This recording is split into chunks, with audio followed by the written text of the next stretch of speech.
Good morning. This introduction was to be given by Dr. Seema, but she has some personal issues, so she couldn't come. So it's my distinct pleasure to welcome Professor Jagat Narula, who is Executive Vice President and Chief Academic Officer, UT Health, Houston, and he is a K. Lance Gould Distinguished University Chair in Coronary Pathophysiology, and this is from his official card, but on a personal note, Professor Jagat Narula is known to me for a very long time as a very dear colleague and friend, and also one of those who has changed the landscape for functional MRIs, the functions of the heart, and also has done tremendous work in the perspectives related to coronary and cardiovascular health.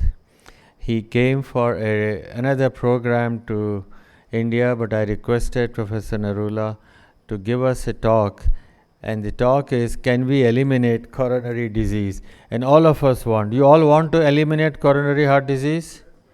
All right. So here you will listen from the legend. Welcome Professor Jagat Narula with a big round of applause. And we also welcome Dr. Chopra. Thank you, Dr. Sareen. Truly an honor to be speaking where you lead the field. As I was saying day before yesterday during the Sitaram Jaipuria, it was the symposium that they had where they were giving the healthcare and medical care awards for the elites in the country. And I was saying that I'm truly honored that Dr. Sareen was chairing the jury there and was responsible for picking up the stalwarts. And so I have followed Dr. Sareen since 1973 when I started my medical school. Dr. Sareen was 4 years senior to me in Jaipur Medical College, and as I say that we always idolized him. And the most important part that I started following him was looking at his college magazine. We used to call it Sanjeevani. Mridul will remember it, Sanjeevani. And his magazine was the best magazine that was edited ever for the almost 25 years of the history of medical college at that time. And so then I became the editor about 4 years after him. And so that was an inspiration. And then followed him all along. He came to All India Institute after that. I went to All India Institute, and I said that the only regret was that I went to cardiology and not followed him in gastroenterology, not to know that the paths will start to cross at some point in time. And back in 2012, I think, when you had almost just started here, when I had come here for the Cardiology Society of India, Dr. Chopra, if you remember, those were the days you were becoming the president of Cardiology Society of India. And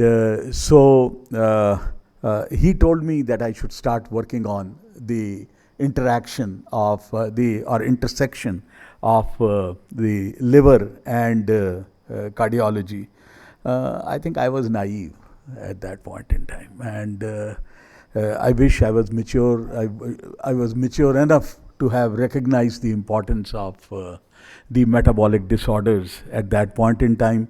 And if so, I probably would have been 10 years ahead of the curve.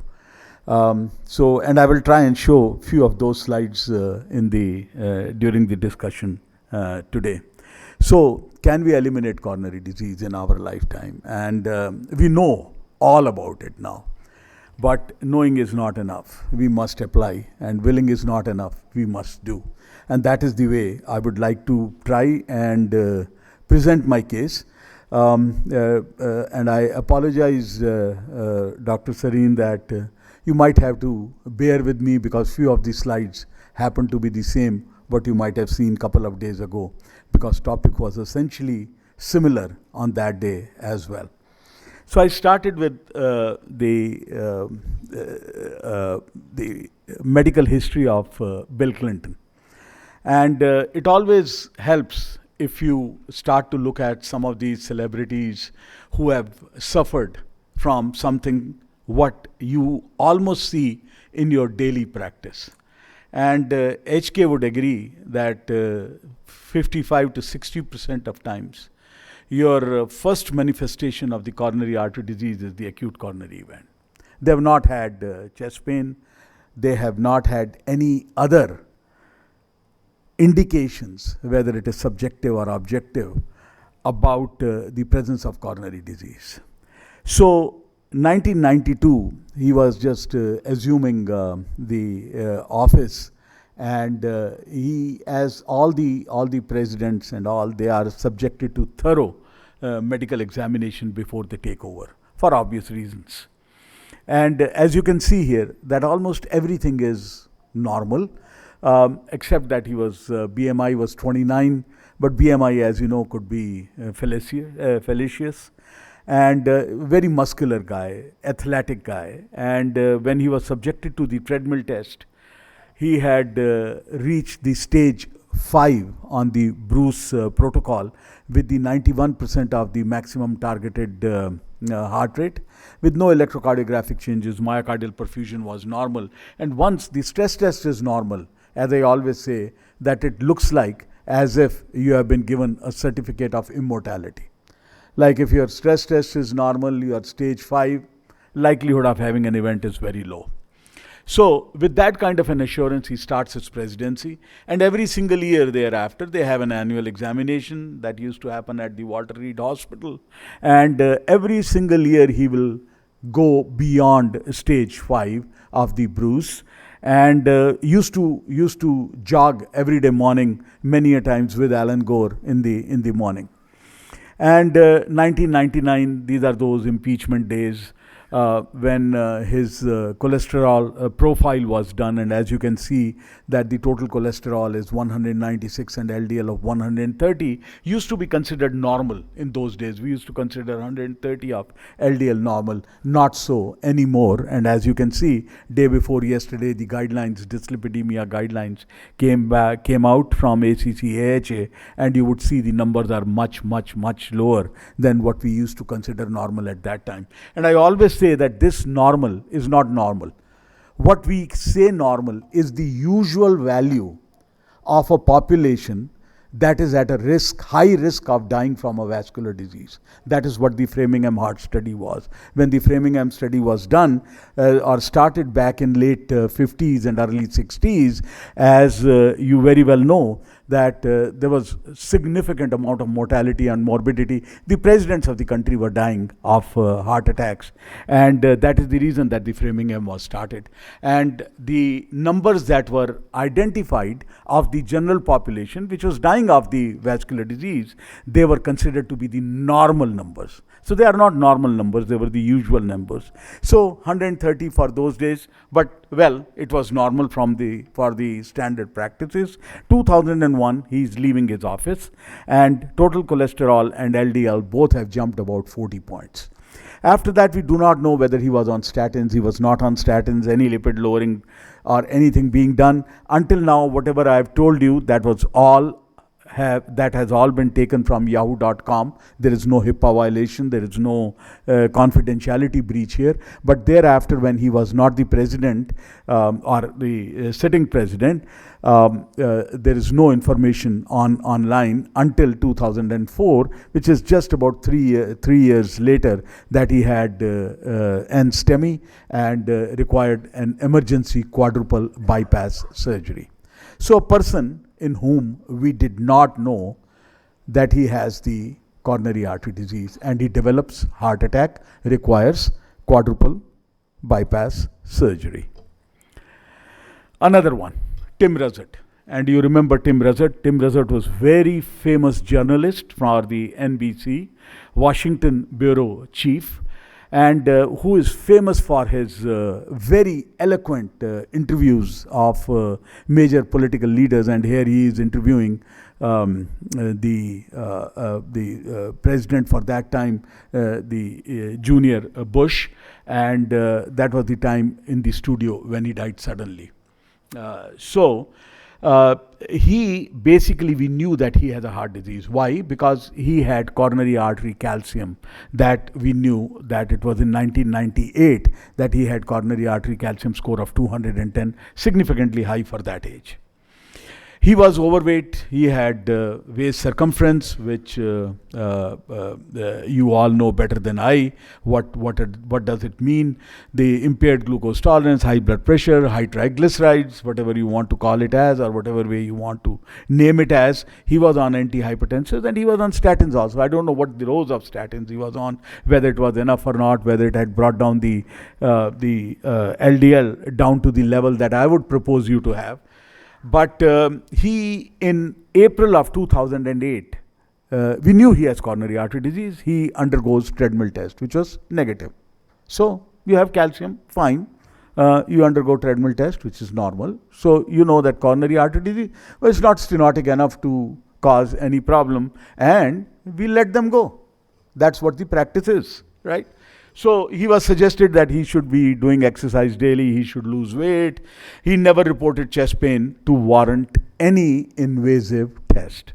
But then, after the interview, he dies suddenly within 6 weeks' time. When he is doing the interview of President Bush, that day he died suddenly. So in first person, we did not know that he has coronary disease. In the second person, we know that he has coronary artery disease. Both have heart attacks. So what are we missing here? So I presented this slide 2 days ago also. This is the study which just came out about 6 weeks ago. And I had started this study when I was back in New York at Mount Sinai. And we were just looking at, and it's something very simple. We all know, as I said, that Dr. Chopra would agree with me that most of the people who present with acute MIs, we basically do not suspect that they would have a heart attack. So I had just started it, very simple study that everybody who comes to our CCU and he has or she has acute myocardial infarction, we'll just figure out as to whether they have had chest pain earlier or not. Something extremely simple but has not been methodically done. So symptoms, about 500, simple 500 patients coming to one single center. Symptoms are not the warning sign. So why do I say that? Because 53% of them developed symptoms only on the day of the acute event. So half of the people have never had the chest pain. Some of them must have had in 24 hours earlier. Somebody must have had 48 hours earlier, what you call as a stuttering type of a situation. And then silent atherosclerosis is the true killer here. Most first-time myocardial infarction patients are asymptomatic, so it is a complete mismatch between the guideline tools and the real disease. The message becomes clear, and trust me that this was such a simple study that we did, very ordinary, very clinical, day-to-day importance study, which has not been otherwise systematically presented. Trust me, there was 200 television stations who got in touch with us and they wanted to interview us on that day. So the first author was Dr. Amadi. He really did a fabulous job of going out and discussing the study widely. So what was the conclusion or the summary was that we need to detect disease, just not predict it. That the risk calculators are population tools, symptoms and the stress tests are the late markers, and none of them identify early coronary artery disease in an individual. So we need to do more. And as I always say, that we need to find Waldos. Where are they in this particular crowd? Can we really identify them? So they had those striped pajamas and striped shirts and things like that. Can we really figure them out from a distance as to who is the one who is going to develop a heart attack? So as I always say, that the onus is on us to find out who will live without events and who will die of preventable events and when. So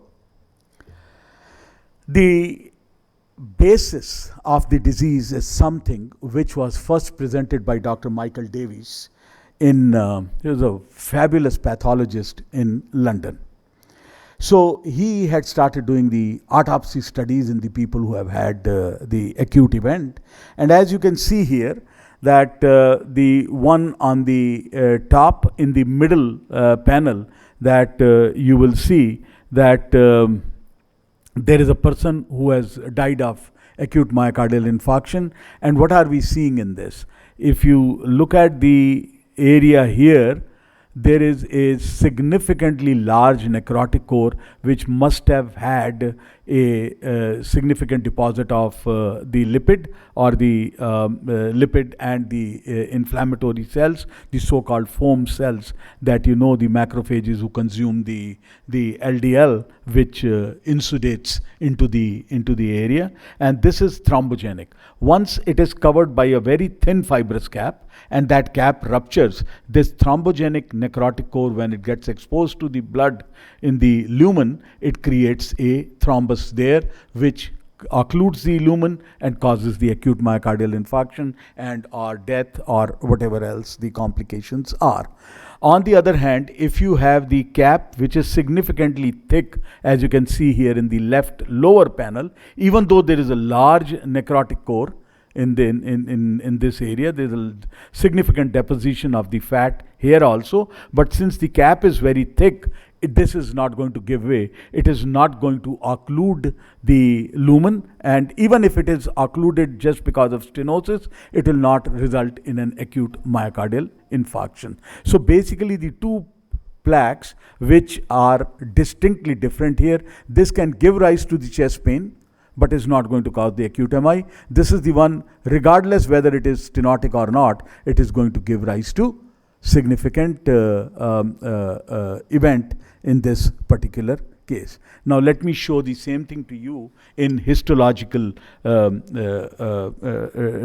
display here, that there is a patient here on the left hand side who died suddenly, and as you can see here that this is a huge necrotic core here. It was full of cholesterol crystals, necrotic core and all, and you'll see that it has a thin, very thin fibrous cap here, which is inflamed because of the cells of the macrophage monocyte origin. At the thinnest point it gives way, and that can happen during exercise, it can happen during the stress, it can happen otherwise, that whenever there is a hemodynamic perturbation, there will be a cap which can rupture, and with that rupture the necrotic core is exposed to the lumen and there would be an event. Now on the right upper panel here in the left half, you will see that there is another necrotic core here, another patient with a thin fibrous cap ruptured at this particular site, must have led to the formation of a thrombus which has just fallen off when we are sectioning it.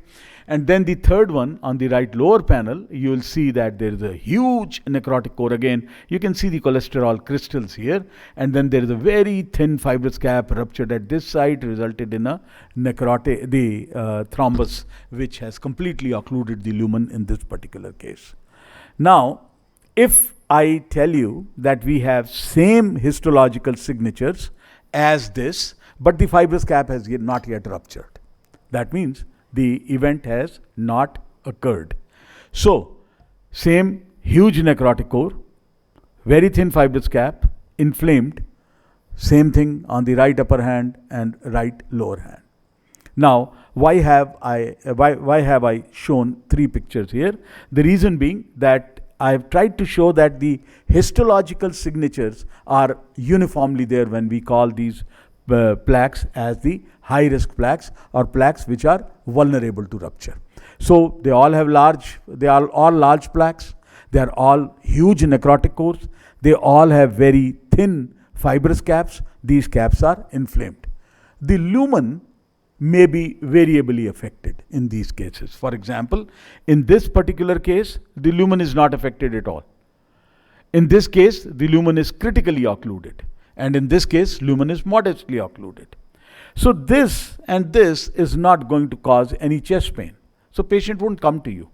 Even if you did the stress test or treadmill test, basically you are not going to find ischemia in this particular case.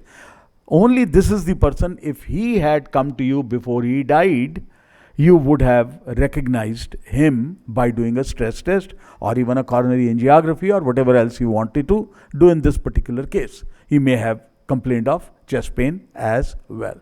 So, now the question is that this is a vulnerable plaque or so-called high-risk plaque.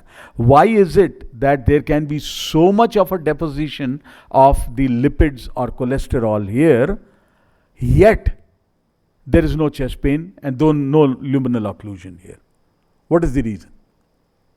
The reason is that when the fat starts to deposit in a plaque or in the vessel wall, first there is an expansion of the wall outwards. Since it is lipidic, it is fluidic, it basically pushes the wall outside. It doesn't constrict on the lumen. The constriction on the lumen will occur when there is more smooth muscle cells or there is more fibrosis or anything else. But as far as the lipid is concerned, it always pushes the wall outwards. And the fat keeps on collecting in the vessel wall until there is at least 40 to 60% of the total vessel area is occupied by the lipid. Only after that it cannot go any further out. Something what we call as Glagau's phenomenon, or the positive remodeling, that the external elastic lamina of the vessel goes or stretches out so much that it cannot go any further.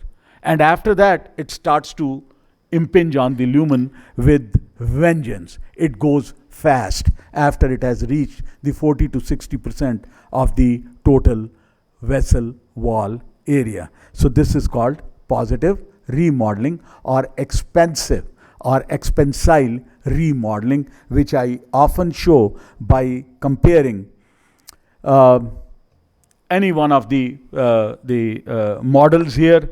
Compare them with somebody like George Orson Welles, or who is he, Nitin Mukesh, or whosoever is big here, right? So whenever you have a fatty collection, there is an expansion outwards.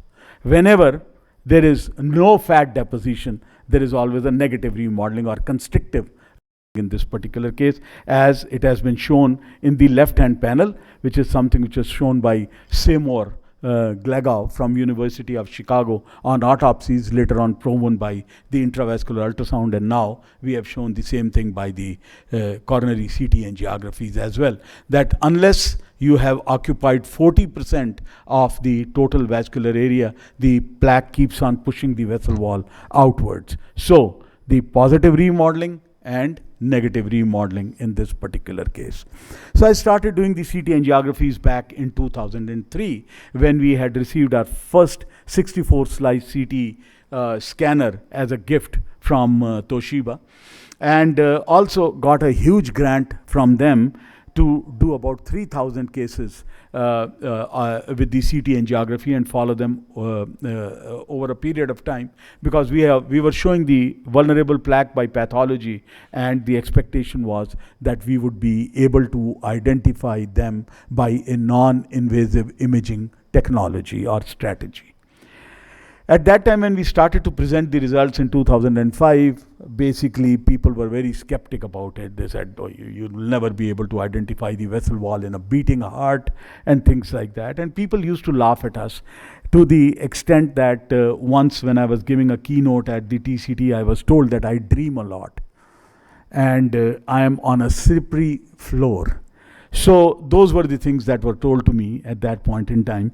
But what we found in the patients was, first we compared the intravascular ultrasound with the CT angiography, demonstrated that we can identify just by looking at simple Hounsfield units on the CT angiogram, we can correlate the pathology and on the non-invasive imaging. Then the next part was that we looked at the people who had who had presented with the acute coronary event, and we did the CT angiograms in them and demonstrated the imaging characteristics or non-invasive imaging characteristics of people who present with the acute coronary syndromes. And later on, we started to follow those who had such plaques, follow them for 2 years first, and then followed them up to 10 years, large number of subjects. And as you can see here, that the people who presented with the acute event, here it is the NSTEMI. In this particular case, you will clearly see that there is about 50% stenosis in this case, and there is a positive remodeling. If you remember Nitin Mukesh here, does it look like one? And then you will also see that there is a less than 30 Hounsfield unit densities here, and there is a huge necrotic core extending right from the bottom of the plaque to the top of the plaque here, as shown by the red arrows in this particular case. And there was another skepticism that was shown by the journals. At that time, NEJM rejected it, saying that it is impossible. And then we went to Jack, and Jack also said that you can't call these plaques as vulnerable plaque or soft plaques because the event has already occurred, and you should give some kind of a non-specific name to this particular plaque. So I didn't know what to call it. I can't call it soft plaque. I cannot call it high risk plaque. I cannot call it plaque vulnerable to rupture. So I thought, very simple thing. There are two features here, yellow feature and a red feature. Just literally call it as a 2-feature positive plaque. Right? I mean, it can't go more non-specific than that. And there is a reason that I'm saying that, because all the youngsters that are sitting here, you just need to go forward with what you think is right. As long as you are truthful, as long your observations are right, you should present them as it is. Don't care whether they buy into your concept or they don't buy into your concept. So we said these are the 2-feature positive plaque. And then you look at the plaques which do not rupture. These are called the 2-feature negative plaques. If you remember Harnaz Sandhu here. Right? So there is a negative remodeling in this case, even though the 99% occlusion of the lumen is there. Now, not only that the concept got bought into, now all the plaques which are vulnerable plaque, they are all known as 2-feature positive plaques or 2-feature negative plaques, which are the stable plaques. So basically it has now become a lingo.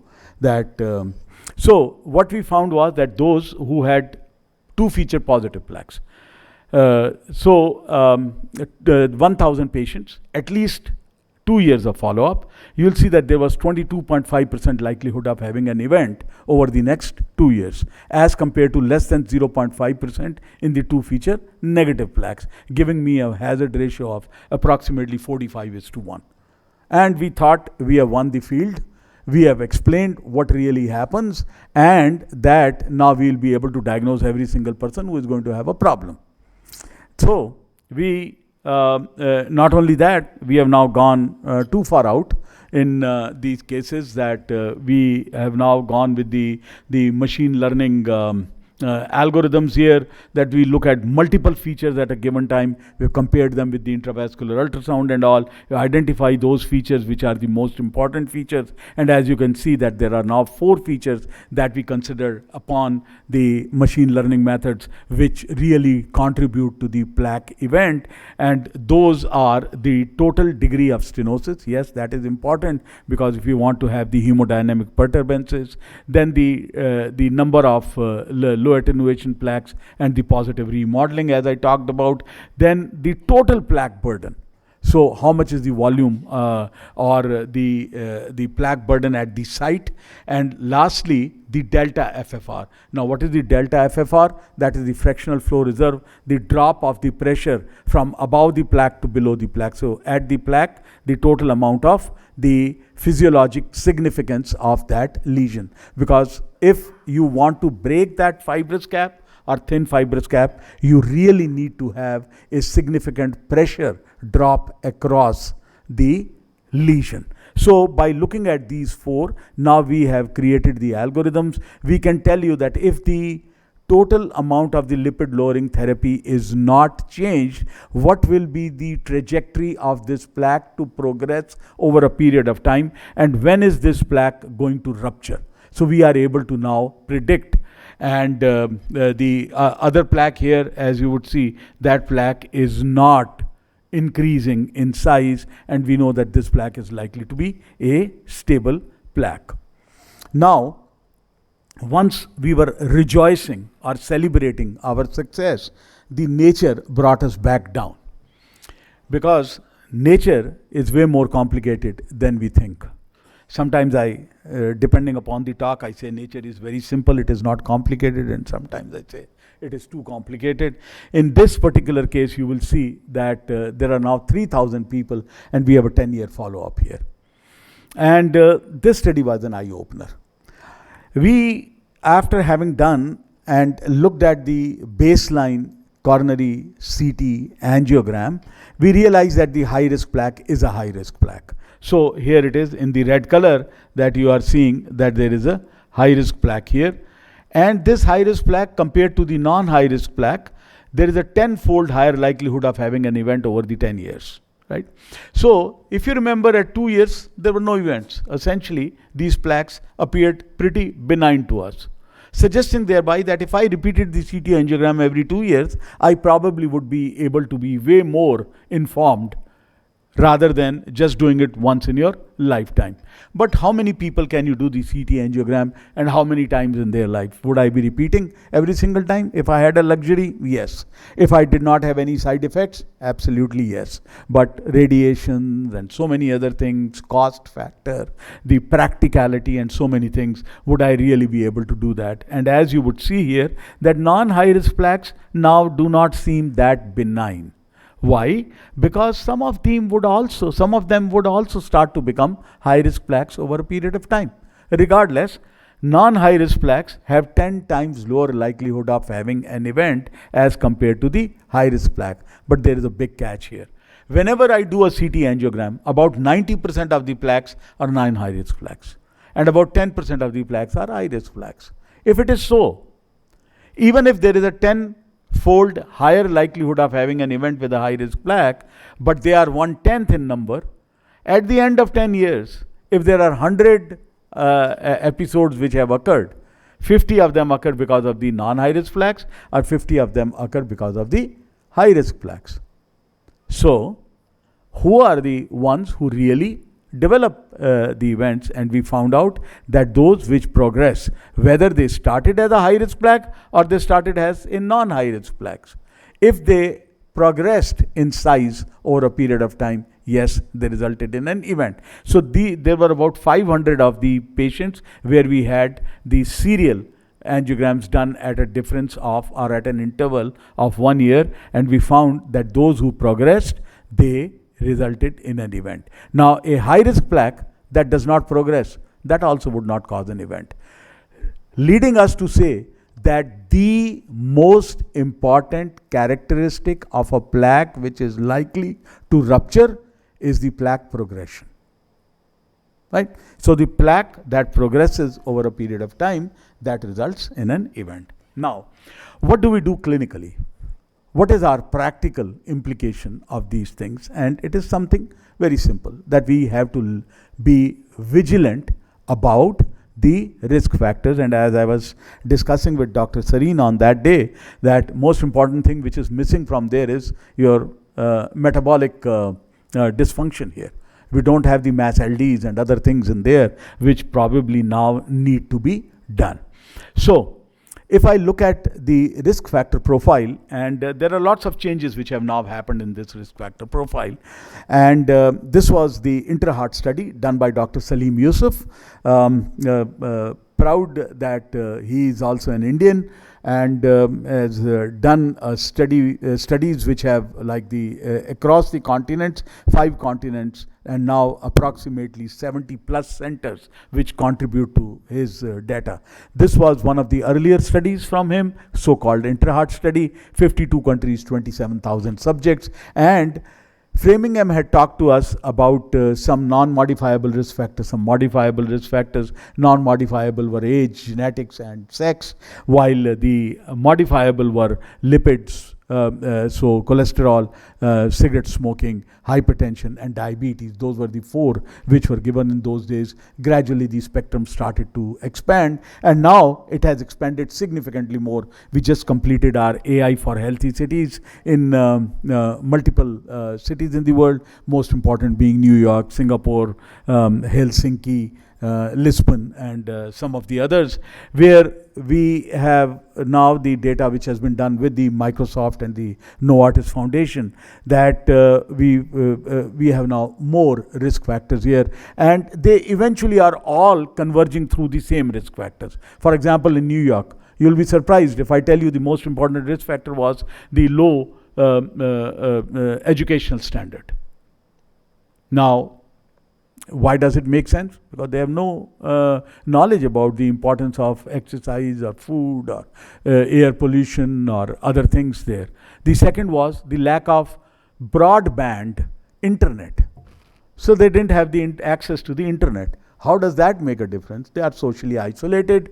Where do they end up? If they don't have if they are not sitting and not looking at it, although the other day we were discussing that the screen time is a problem and things like that. Here comes a situation where you don't have a screen time and these people are feeling isolated.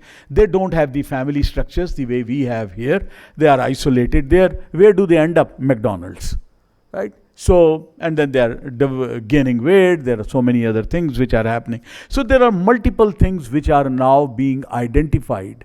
Your sedentary work habits, desk jobs, how far are you from the work? If you are long distance away from the work, it is causing more problems there. So there are so many things which have now come up, but they are all working through the same risk factors. So let's just focus on lipids here. So the cholesterol here, as you'll see, that the population attributable risk is approximately 50% in this particular case. If I have access to all 9 risk factors, whether protective or causative, there is more than 90% of the disease that is explained here, because the remaining disease will be explained by not having a risk factor, internet, or not having the food stamps and things like that and whatnot. Well, when we talk about the lipids, as you will see here from the Interheart study, that these are the deciles of the increase in LDL cholesterol, although expressed here with the apolipoproteins, because these were not done in fasting, and the apolipoproteins are not affected when you are doing them in a non-fasting state, so as to make it more convenient for data collection. You'll see that as the deciles are increasing, there is an increased risk of having a heart attack in these cases. So again, 27,000 subjects from 52 countries. And as you can see here, the outcomes remain the same, whichever country you are in. So whether you are in North America, South America, Europe, or Asia, wherever you are, essentially the odds ratio remains the same when you are hypercholesterolemic. Right? Now, some other risk factors. And I started to look at it because Dr. Sareen wanted me to specifically come to the risk factors with the MAS LD and the coronary artery disease. So when we look at various risk factors, whether it is tobacco use, it's diabetes, it's the LDL, or it is hypertension, you'll see that the non-calcified plaque. Now, non-calcified plaque, I don't want to go into too many details of that, but non-calcified plaque, which is likely to be more likely to be the vulnerable plaque here, you'll see that there was a significant increase in the non-calcified plaque when there were risk factors, and the high risk features are also significantly more when the patients were or the subjects were consuming tobacco in whatever way, or they had diabetes, or they, with every milligram increase in the LDL-C, you'll see that there's a significant increase in the likelihood of having a high risk plaque. Similarly, for the age also, with every 1 year, there's a significant increase in likelihood of having an event. So this was 2012, and he wanted me to start working on the MAS LD. At that time, it used to be called something else, not the MAS LD. But my apologies, Dr. Sareen, for not having done that. So, as I said that, why is it that every time opportunity knocked on my door, I was in the bathroom? Anyways, so when we start to look at the MAS LD and the CT angiography here, you'll see that now there are about 4 or 5 studies that have been shown, and they have really made an impact. One of them having won the Young Investigator Award at the SCCT, the Society of Cardiovascular CT conference, and the MASLD patients have increased prevalence of high-risk plaques with an odds ratio of more than 2, with specifically higher rates of positive remodeling, 3 times higher remodeled plaques. What do they tell you? They tell you that there is more lipid deposition in those plaques.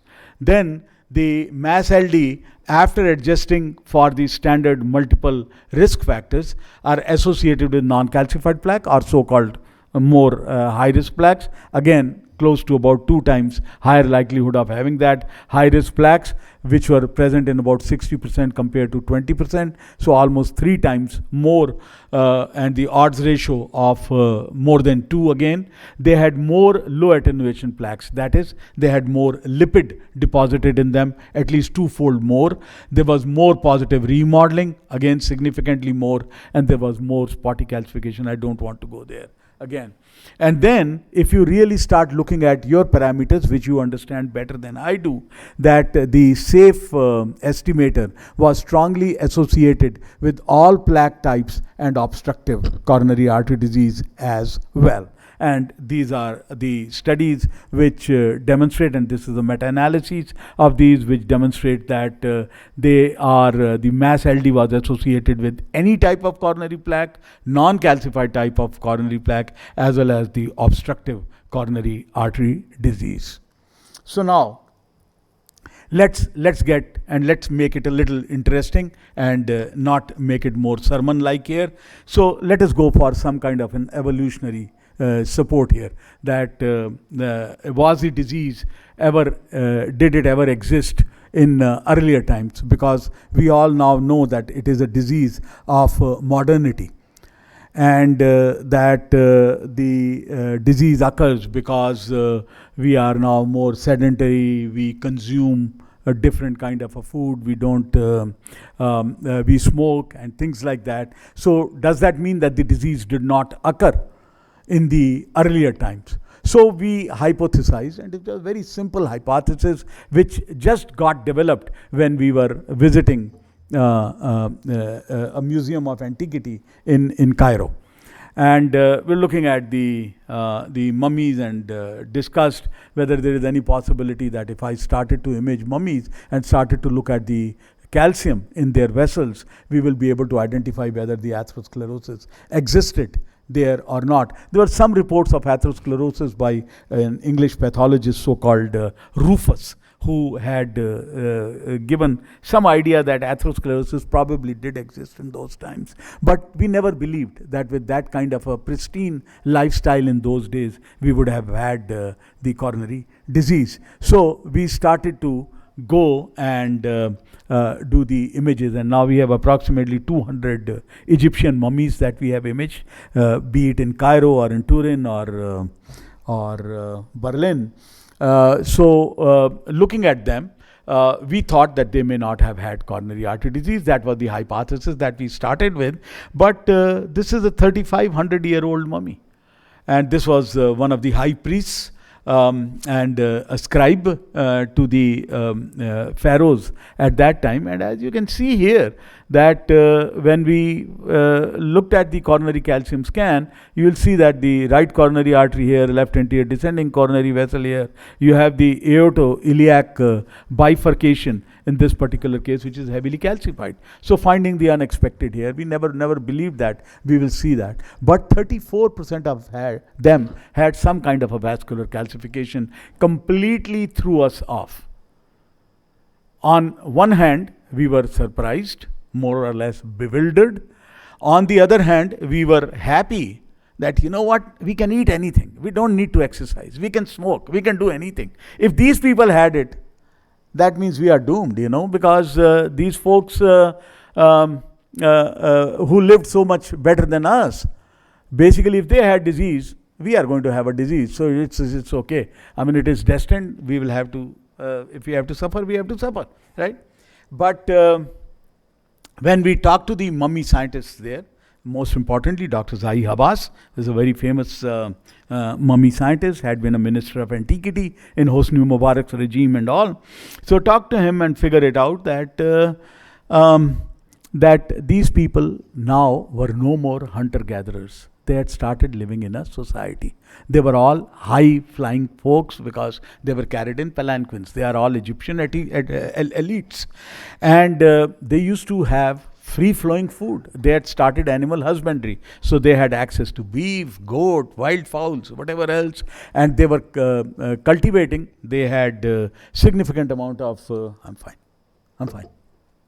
They had significant amount of grain and whatnot, and they will make bread, cakes, wine, everything. What is it that we have today and they did not have at that time? So soon realized that we were dealing with a wrong population. So we needed to find a better population. Ended up in Peru. In Peru and in Chile, 5,000 years old to about 1,000. These are the Inca culture. And in that, you basically would see that these are all along the Andes mountain series. There are multiple mummies, but these are all naturally mummified, unlike Egyptian where they were mummified and only elites were able to do. Here, once the person is dead, they will put him into the knee-elbow position, wrap them in the rags, bury them underground. There is so much of a salt in the soil that some of them, and there is so much of dryness that some of them would get mummified. And so thousands and thousands of mummy bundles are there. We have imaged about 200 of them. And the reason they used to do them in the knee-elbow position was because you have to go back to the afterward in the same position you came to this world in. Right? So that's kind of a culture or belief in those areas. And as you'll see that some of those mummies which are in the rags here, one of the very well preserved mummies here, they call her a shy face mummy, which is very famous. It is in one of the museums there. And we thought that these are the right kind of people because they are all manual laborers. They exercise a lot, they are farmers, they go up and down the mountains. 50% of them are vegetarians, 50% of them consume alpaca or llamas, which is a very lean meat. It's absolutely white meat, quite like cardboard. Essentially, you can't even eat it. It's so lean. And so we thought this is the right kind of, or some of them consume the sea mammals, which are also a much healthier meat as compared to the others. So we thought we have the right population, but again what we find is that about 24% of them had an evidence of large vessel calcification, suggesting again that there's something going on in here. And then we figured out that we did some of the autopsies and we found out that most of them who had atherosclerosis had black lungs also. And it was in those where you don't want to see atherosclerosis, more in women, more in young women. So we were like completely confused. Now where can the black lung come from? Obviously you are kind of cooking or you are getting exposed to smoke. There was no cigarette smoking at that time, and obviously that will not give rise to black lungs anyways. So we ended up going to the places where these mummies came from. So they used to live in the low lying huts, and they used to cook inside, and they will be exposed to smoke. So women had more atherosclerosis. We went ahead and did the multiple other mummies at multiple other places. We ended up in the southwest of US, Nevada, Colorado, New Mexico, and Utah and other places. And there also the same thing, significantly high amount of the calcification, as you can see here, even the aortic calcification you can see. These are the people who lived in the pit holes or cliff holes. And as you can see here that they have the fire that they would light here. There is only one hole from where, in the ceiling, from where the smoke will leave. So they are exposed to the smoke. Went to Greenland and did some of the, no, this is in the Aleutian Island in near Alaska in the Bering Strait. As you will see that same thing. They are lighting the fire here, and whole family would crowd around there just to have for the heat as well as for cooking here, even though they had much better lifestyle in this particular case. We ended up in Greenland, these are the Greenland Inuits, and the same thing, they will live in the igloos and they'll light fire here for heat in these cases. And imagine today in our country, although it is now much better with the Ujjwala Yojana and other things in our country, but then most of the low and middle income countries, the women are exposed to smoke because of the indoor cooking. Not only that, even the children are exposed to so much of smoke within the homes, and obviously this indoor pollution is causing a lot of damage. And I thank Annie Griffiths. She is the lead photographer of National Geographic. She has gone to about 100 plus countries where she has taken the pictures in the kitchens, and we really want to, from the World Art Federation, we really want to raise awareness about the indoor pollution. We even imaged Udzi, the Iceman, 5,300 years old, and he had the iliac and femoral calcifications, as well as some carotid calcification. And you know what was there in his stomach? Lot of, he was very, very fond of eating goat bacon. So he used to get the ibex, or so-called mountain goat, that he used to hunt for and consume. So realizing that we were not able to find anywhere, we ended up, and these are last few slides where I would like to really push you to think today.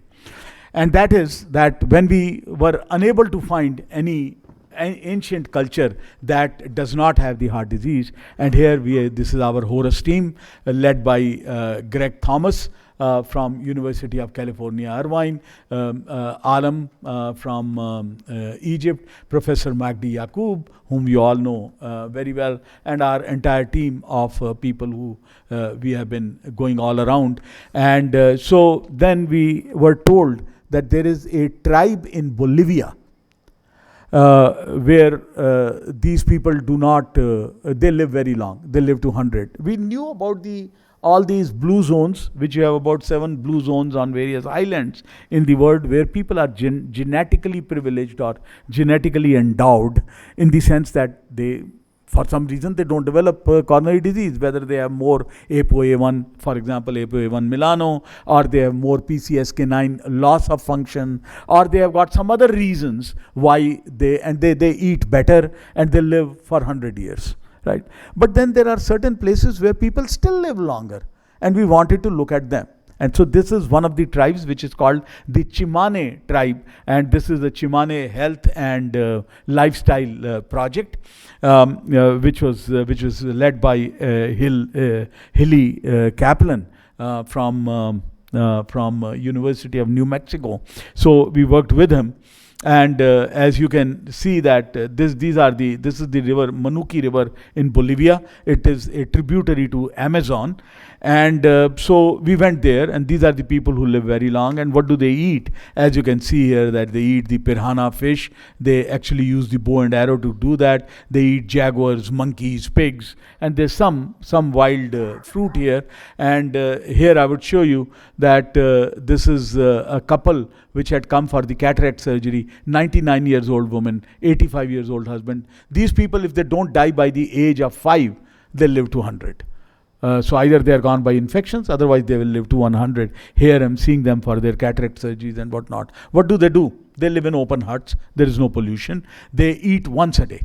So they will hunt for these animals, and then they will prepare stew, and they will eat once a day. And for that, they walk the whole day because they have to hunt, and they walk almost 20,000 steps a day. So we did about 750 CT coronary scans in them. And then we did about 3,500 carotid ultrasounds in them. And as you can see here in the middle panel, in this particular case, that they have no coronary artery calcium. Very small number, less than 8% of them by the age of 80 reach hardly about 100 coronary artery calcium, compared to all other races across the world. Look at the Americans, distinct honor of having so much of coronary artery calcium. By 80 years of age, they've got about 1,600 coronary artery calcium score here, as compared to the almost close to 0 for the Chimane population, be it men or be it women. On the other hand, here I'll tell you other risk factors as well. LDL of less than 70, blood pressure of 115, systolic blood sugar of less than 80, BMI of 24, 15 to 20,000 steps a day, no pollution, no coronary artery calcium.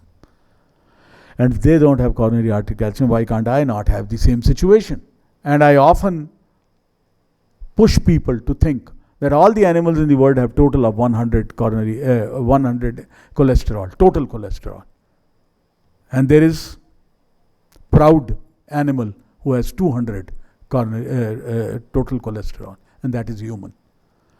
All the animals have HDL, which is more than LDL, because HDL, like us, every animal has 45, but their LDL is 25. They are all born with 25, and they remain 25. Not only that, even we are born with 25. But you know what? I don't know what do we do in the first year, second year, third year of our life that it becomes 130. What do we do? So we started to look at it, and again liver plays a role here. And that is that when we start to consume sugar, which we start consuming in the very first year of our life, most important being the formula that we take. There is no formula in the world except a few here and there which are not popular. They are full of corn syrup, corn solid and sugar, table sugar. So that is what we start feeding our children with. And what happens is that we hypothesized, and now we are proving that hypothesis significantly, that the sugar with the insulin increase through the mTOR, AKT and PI3 kinase pathway produces more and more of PCSK9 that goes and binds to the LDL receptor, removes the LDL receptor. And also these formulas have less cholesterol than what the mother's milk has. The human mother's milk has maximum amount of cholesterol, and that is necessary for maturation of your HMG-CoA enzyme reductase pathway. On the other hand, when we make the formula, we say, oh, we made it healthy by reducing the cholesterol. You didn't make it healthy. You made it worse. And then you added the sugar on top of it. Right? So that creates more of a problem. So we wanted to do a study there, and we wanted to randomize our patients. But I was not allowed because there was nobody to indemnify. Something happens 30 years down the lane or 40 years down the lane, and a person develops ADHD or a person develops depression. Who is going to deal with their legal implications? So my study was denied. So we had to wait for looking for something where there has been a random exposure to sugar-rich diet early in life with outcomes measured decades later. Can we get some kind of a random exposure? So we lucked out here. UK Biobank study. UK Biobank study started long back, as you know, and so we now had this access to about 28,000 subjects here. So 23rd of September 1953, after the few years after the World War II had ended, the sugar rationing was ended in United Kingdom. So what we did was that we look at 23rd September 1953, 1,000 days before and 1,000 days after. All the children that were born at that time, we compared them. One exposed to sugar, one not exposed to sugar, both in utero as well as first 2 years of life, or in utero plus 2 years of life after the sugar rationing and ended. Gives us a simple, straightforward, random exposure to sugar, and we have an availability of a 40 years follow-up now, because that was 1953. So 40 years later, in the 1993, you have all the data for them. Right? So you look at their cholesterol, you look at how many of them have developed diabetes, how many of them have developed, what do you see? First important thing that you will see that in 1953, the total consumption of sugar has increased at least twofold overnight. All other things remain the same, your protein, your fats, your produce, fruits, vegetables, they remain the same. But the sugar has just increased, right? You have like now no limitation to the cakes and pastries and all those things in England at that point in time. Look at the diabetes on the left-hand panel and hypertension on the right-hand panel. 12% increase, 12% reduced risk if people were born in the sugar-rationed time, and there was a delay in onset in those people. So similarly for the hypertension, also significantly greater amount of people who had hypertension. Not only that, there was a jump in the total cholesterol level here, as you can see in this particular case. Also, the inflammation is significantly more in this particular case. More cardiovascular disease, more myocardial infarction, more mortality, more strokes. So, very simply, more the cholesterol, more you are exposed, longer in life, you will have more cardiovascular disease. So, it is the length of exposure to cholesterol that is causing the problem in this particular case. And as you can see here, that if the level of the cholesterol is changing, earlier is the atherosclerotic cardiovascular disease threshold occurring. What is the threshold? When there is more than 1% likelihood of having an MI. That is the atherosclerotic threshold. So it comes earlier if you have the greater amount of LDL. Not only that, if you start to reduce the cholesterol, something similar happens. And this is something which was started by Dean Urnish back 1992, the Lancet, beautiful Lancet paper done with Swami Sachidanand in Colorado, in where they had taken them for meditation and yoga and only vegetarian diet and whatnot, showed that their LDL improved and their coronary artery occlusion decreased in those particular cases. And now we know that if we bring our LDL down to 70, there will be no progression of the plaque. But if I want a regression of a plaque, I have to go below to about 40, 30 or even lower. If you look at the primary prevention, all the statin studies, if I extrapolate the line and I want a zero level of the cardiovascular event, I'll have to bring it down to 55 LDL, exactly the number which has now been shown in the dyslipidemia guidelines day before yesterday, although that is more for a secondary prevention than primary prevention. For secondary prevention, if I want zero MACE or major adverse cardiac events, I've got to come to 30 or lower. So in my last slide, I would like to bring you the concept which Dr. Braunwald wants to promote. There is the new mRNA therapeutics which have become available now, something what is called inclisiran. It is a small inhibitor of RNA which goes and kills the PCSK9 at the mRNA level, suggesting thereby that there will be no PCSK9 produced. And if we believed that the PCSK9 was all epigenetic, it will be a most physiologic way of maintaining the LDL level to where we were born. So he suggests that at the age of 35, he's not doing it earlier. I may want to do it even earlier.